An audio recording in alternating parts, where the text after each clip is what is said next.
El 6 de diciembre de 1987, un israelí de nombre Moshe Sakal fue acuchillado y asesinado por un palestino en Gaza.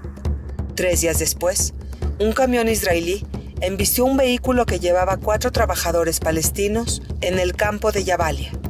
Los 4 trabajadores perdieron la vida.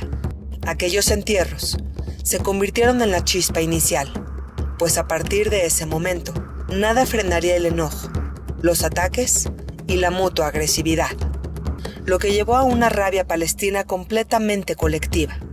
Pocos días después, 1,5 millones de palestinos se manifestaron en las calles de Ramallah, Nablus, Gaza, Belén y Jerusalén.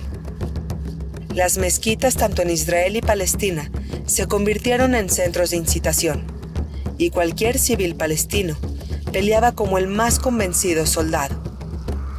Era diciembre de 1987 y la primera intifada había iniciado.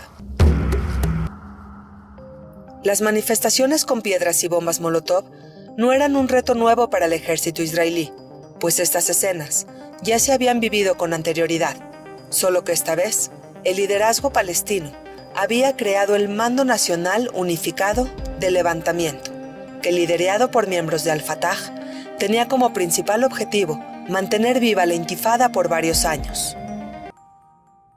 Pero el Mando Nacional Unificado Palestino, encargado de organizar todas las revueltas, no era la única novedad de este conflicto, pues en 1987 se fundó la organización terrorista Hamás, y la destrucción de Israel era el principal objetivo de su carta fundacional.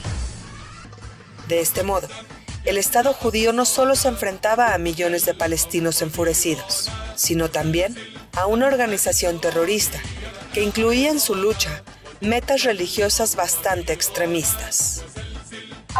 Sin embargo, ante la violencia palestina, el gobierno israelí se dispuso a responder con más fuerza y más determinación. ¿Pero qué motivaba a los palestinos para salir a la calle a pelear?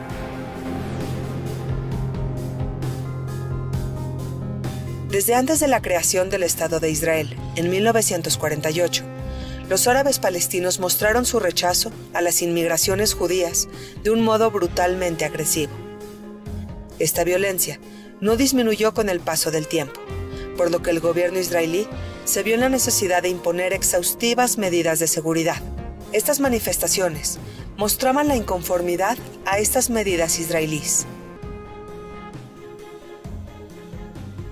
En 1987, 20 años después de aquella guerra, los árabes palestinos exigían la retirada total de los israelíes de lo que ellos consideraban sus tierras.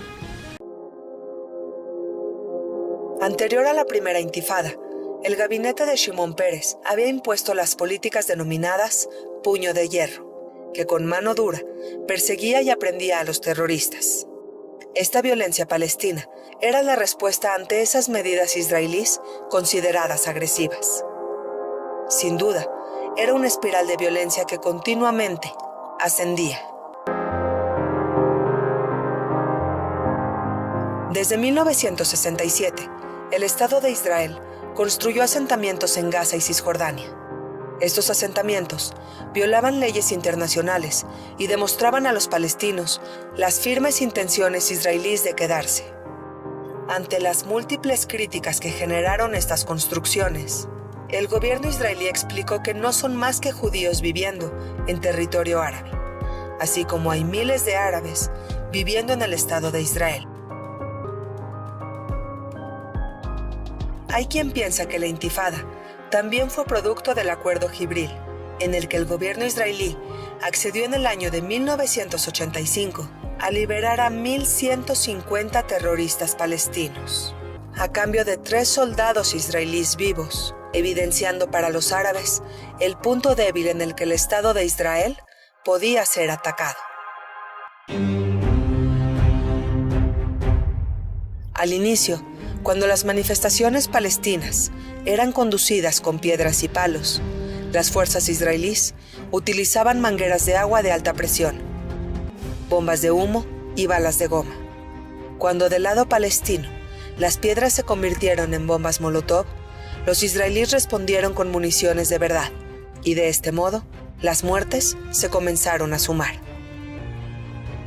Por su parte, el gobierno israelí, específicamente el ministro de Defensa Yitzhak Rabin, ordenó a su ejército responder a los ataques rompiendo brazos y piernas.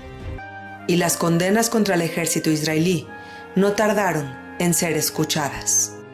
Y el Estado de Israel era más que condenado.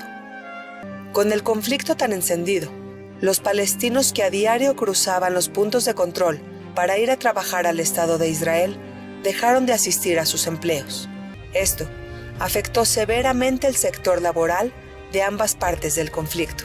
Puntos de control israelíes se convirtieron en exhaustivos filtros de seguridad. Estos tediosos pero necesarios procedimientos dificultaban la movilidad de los palestinos, pero por el otro lado, incrementaban la seguridad. De pronto, cuando las agresiones iban y venían de manera repetitiva, sucedió un hecho sin precedentes. El olvidado líder palestino Yasser Arafat quiso tomar el protagonismo de este conflicto y el 15 de noviembre de 1988 declaró el Estado palestino. La parte exitosa de esta declaración es que aceptaba la existencia del Estado de Israel. Lo preocupante es que este nuevo Estado palestino exigía como su capital a la ciudad de Jerusalén. Mientras Yasser Arafat se posicionaba como líder de la causa palestina, las fuerzas de defensa israelíes lograron arrestar en mayo de 1989 al líder fundador de Hamas, Ahmed Yassin.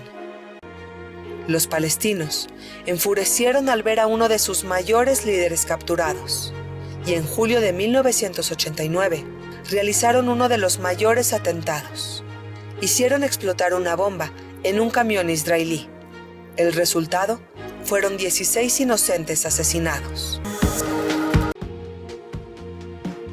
Entre tantos disturbios, la ala derecha judía vio una oportunidad de cumplir un anhelo religioso ancestral, y en octubre de 1990 ingresaron al Monte del Templo para colocar la piedra fundacional que marcaría el inicio de la construcción del tercer templo. Los judíos religiosos fueron detenidos por el ejército israelí. Sin embargo, este hecho logró que 3,000 palestinos se aglutinaran en la zona y lanzaran piedras a los judíos que se encontraban en el Muro de los Lamentos. A finales de 1990, la primera intifada estaba ya cumpliendo 3 años, así que casi forzando la situación, el presidente Bush y otros líderes de la comunidad internacional lograron acercar a ambas partes del conflicto. Se inauguró en Madrid el 30 de octubre de 1991 la Conferencia de Paz. Estas pláticas entre Isaac Shamir, primer ministro de Israel, y distintos líderes palestinos condujeron a los subsecuentes acuerdos de Oslo, en los cuales los palestinos se comprometían a entregar paz a cambio de territorios. Finalmente, el 13 de septiembre de 1993, la central de Washington fue el escenario de la firma que comprometía a Israel y a Palestina. Estos acuerdos marcaron el final de la primera intifada, pero no lograron la paz entre israelíes y palestinos, pues para muchos, esos acuerdos no eran ni justos ni viables para resolver el conflicto.